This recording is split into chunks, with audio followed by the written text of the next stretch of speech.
ضیاء صاحب بہت زیادہ نیک فعال ہیں اور یہ بہت اچھی طریقے سے قرآن حفظ کیے ہیں اور لوگوں کو بھی قرآن کے بارے میں اور اسلام کے بارے میں اور تجربے سے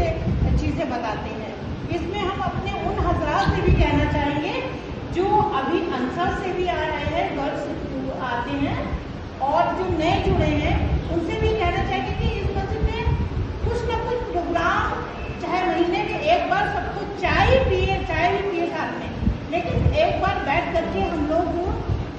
اصلاح معاشرہ کو لے کر کے کچھ نہ کچھ کام کیا کریں. ہم اپنے بچوں کی جو اسٹریٹ بچے ہیں جو گاؤں میں دیہات میں،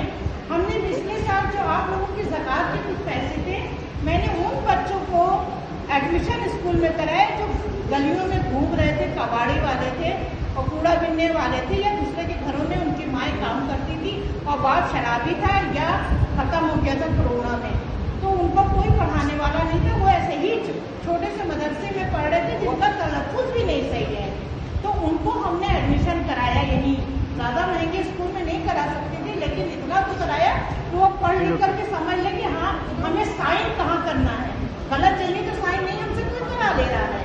تو اس طرح سے ہم آپ بھائیوں کے ساتھ اور بہنوں کے ساتھ یہ کہنا چاہیں گے کہ آپ تھوڑا سا ایک مہینے میں ایک وقت کو دے دیں. اور ڈاکٹر ضیاء صاحب جو پی جی آئی کے ڈاکٹر بھی ہیں، ماشاءاللہ سوشل ایکٹیوسٹ بھی ہیں، اور پی جی آئی میں بہت سارے لوگ ہیں جو ہمارے ساتھ آج سے نہیں 20 سال سے جڑے ہوئے ہیں اور بہت یہ پہلی نیڈ سے جڑے ہوئے ہیں. ہمارے امداد صاحب ہیں، بہت سارے ہمارے سب ساتھی ہیں جو یہیں سے جڑے ہوئے ہیں. یہ سب کی وجہ سے ہمیں ہمت بھی بڑھتی ہے اور ہمیں حوصلہ بھی ملتا ہے. ہم بیمار بھی ہو جاتے ہیں، کبھی مایوس بھی ہوتے ہیں، لیکن پھر کھڑے ہو جاتے ہیں. بہت سارے ہمارے ساتھ میں حادثے اور غم پڑے لیکن ہم ہمت نہیں ہارے کیونکہ آپ لوگوں کی دعائیں اور سجدے اس مسجد کو آباد کرتی رہی ہیں، مدد آباد کرتی رہی، تو اس لیے ہم بھی